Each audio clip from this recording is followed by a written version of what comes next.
This is Sam from Uniondale, and you're tuning into another edition of the Sam I Analyze Show. Folks, tonight we review the weekend that was, and there was a fight.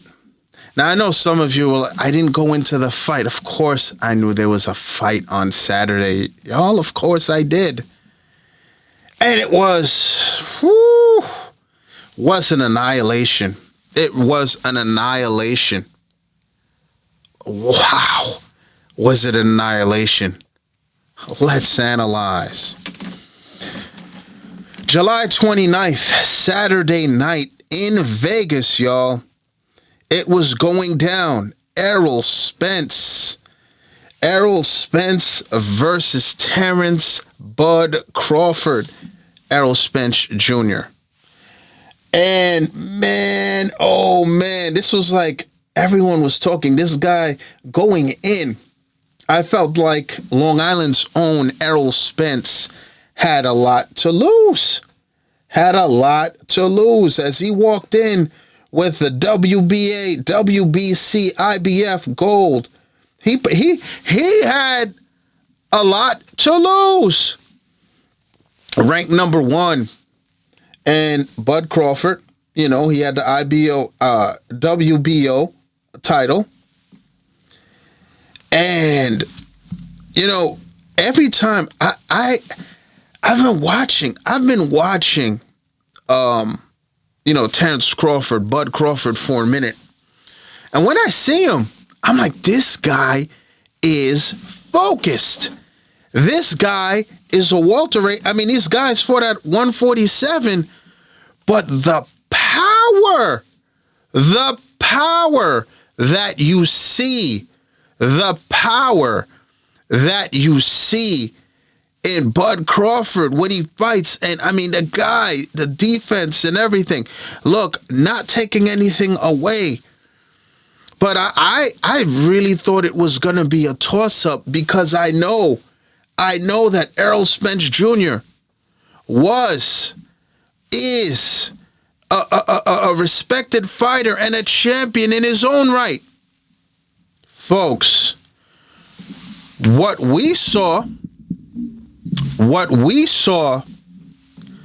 on Saturday night was pure annihilation, domination, beatdown. For y'all who remember me from back in when I used to be in doing my show on Radio Triomphe, you know what I used to say? I used to call, and I'll explain why. It was an evaporation. For those of you who are like, what am I talking about? You ever see when it is so hot? I remember years ago, it was so hot, summer day. I think we reached 105 in New York, but it was a day, I want to say 2010 maybe, 2011.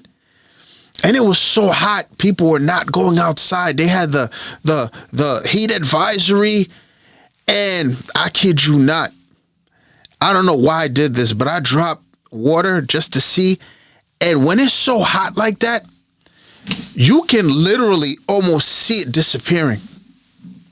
No joke. Try it.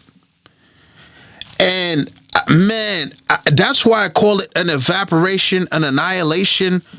Folks, it was bad. And I think for me, first of all, I wanted to see a good fight. I was going to say, I can't even say this was a great fight. And I should have known. I mean, Bud Crawford, he gets the quote of the day, actually. He said, "I told you so." Yeah, but you put the boxing world on notice. But I mean, everybody knows his strength, his counter. It looked like Errol Spence did not belong in the same ring. I mean, he was dropped 3 times. His face looked like he was like Bud Crawford was using his face as a punching bag. And I mean, coming in respectable all around. All right. Errol Spence 28-0, Bud Crawford 39-0. Respectively, Errol Spence was ranked number 1. Crawford, I believe, was number 4. And he handled his man. It just looked like he walks out undisputed welterweight champion. And you know what? I got to give this to Bud Crawford first.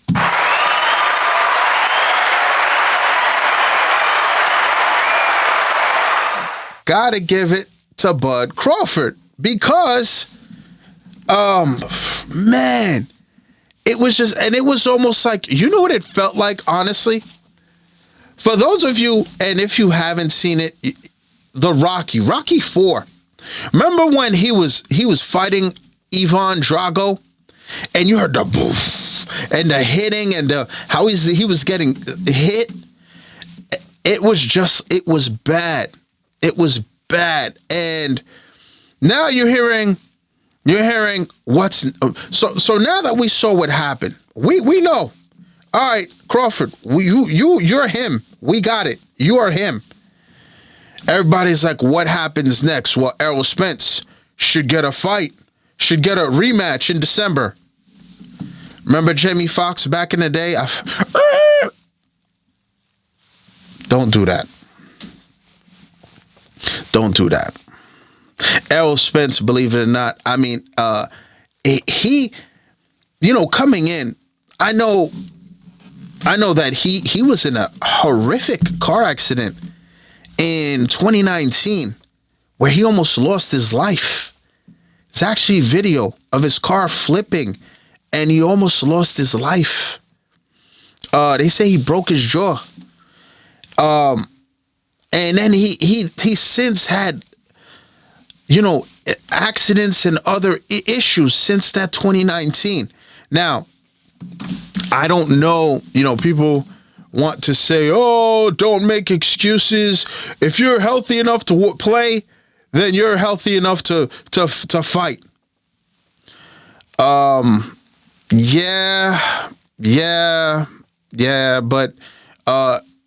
no. I mean, if you see that accident, folks, it was horrible. And I know people came for Deontay Wilder. He's making excuses. Folks, when you get rocked, when your jaw is broken, you got to tell me there's a problem now. Like, you're not going to have a tough chin, as they say, when your jaw got rocked. You're not going to have a tough chin. You're not going to have a tough chin. I don't care. I don't need to be an MD to tell you that. That's kind of like, what is it they tell you? It's like, when you have a crack in your windshield or whatever, they can seal it. But now the stability of it can be had. So here's what I want to see happen, but not happen. I want to see, first and foremost, Errol Spence, timeout. Full timeout.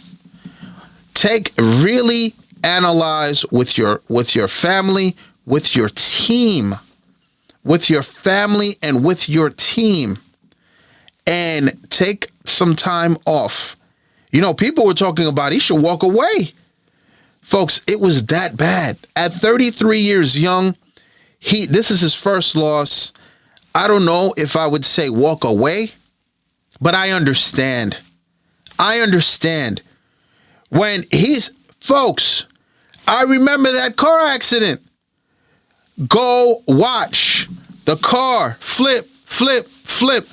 And I'm like, wow, there is no way. There is no way. And he survived. I think if Bud Crawford grants him a rematch, supposedly he likes Errol Spence, they're cool.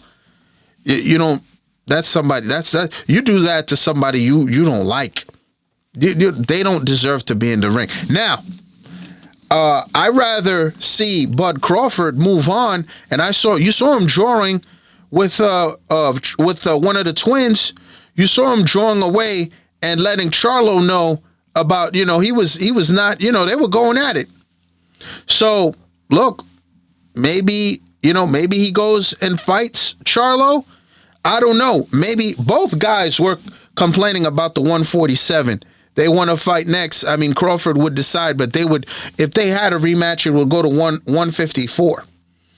I mean, look, if I'm Crawford, go fight, go shake fruit from the other tree and go try to fight a guy like leave Errol Spence right now Jr. alone. You saw him and Jermell Charlo were getting at it, and they don't really get along. So let's see. I mean, I don't know if he could. I don't think anybody can stand in front of Crawford, honestly. But there's another guy, top 4 guys, Tim Tszyu, an Australian fighter. All these guys are younger than Bud, by the way. Charlo, he could fight him at 154. I don't know. I want Charlo and him were going back and forth. You saw when he stood on the ropes, he was talking to somebody. That's what I saw. But Errol Spence, no bueno. Errol Spence, no bueno. There's also Jaron Ennis. Go fight one of them. Go fight one of them. Do not, Errol Spence and his team, he's got to take a break and really analyze for real. He had a lot. I mean, what happened to him was traumatic, and I get people killing Devontae Wilder, and he just didn't seem right. He didn't seem right walking in the ring. He just didn't. And he does not. What is it? We're in July, ends today. So you're talking about August, September, October, November, December? Really? Really? He's not ready. He's not ready. And honestly, what I saw, I don't think he'll ever be ready. But we're going to see what happens. With that said, the champ is here. We got to give a lot of credit. Yeah, Bud Crawford, you did tell us. He did tell us what time it was. Now, quickly, it's the weekend that was, I said, right? This fight was nuts. But there was also some beef in football. As, Broncos head coach, Sean Payton, wants to get after my coach, my offensive coordinator. I'm a Jet fan. But he's coming after Nathaniel Hackett. Why? Now, Jet fans, I get it, I think, look, listen, Sean Payton, I think he was trying to change the culture. I think he's trying to galvanize the Broncos, and he used the Jets to do that. Aaron Rodgers was not having it, though. Aaron Rodgers said, "Get my coach's name out your mouth." That's what he said. And Aaron Rodgers, man, he's quickly becoming, he is the leader. And I think he can play for a while. Just his energy. I think he's going to be here for a while. But look, Sean Payton, he since apologized. Not only did he apologize, but now he lost. They're saying Tim Patrick left Achilles tendon. Man, he lost one of his receivers. So, Sean Payton, message to you. I said it a few shows ago. Worry about your yard. Stop looking over our gate. Don't worry about what the Jets are doing. Now, as we close with our By the Way segment, MLB, Major League Baseball's trade deadline expires at 6 p.m. tomorrow. Going to see if any of the heavy hitters get moved, but I highly doubt it. Ohtani, not moving him. I think they said a few days ago that LA is not moving him, but we'll see. We'll see who moves. I'd like to thank everybody for tuning in. Folks, if you're tuning in and you are not yet subscribed, please subscribe, share. You can follow me on social media, on Facebook at SamIAnalyze, on Instagram at SamIAnalyze, on le Twitter at SamIAnalyze. Folks, thank you for tuning in. And as always, à tout à l'heure.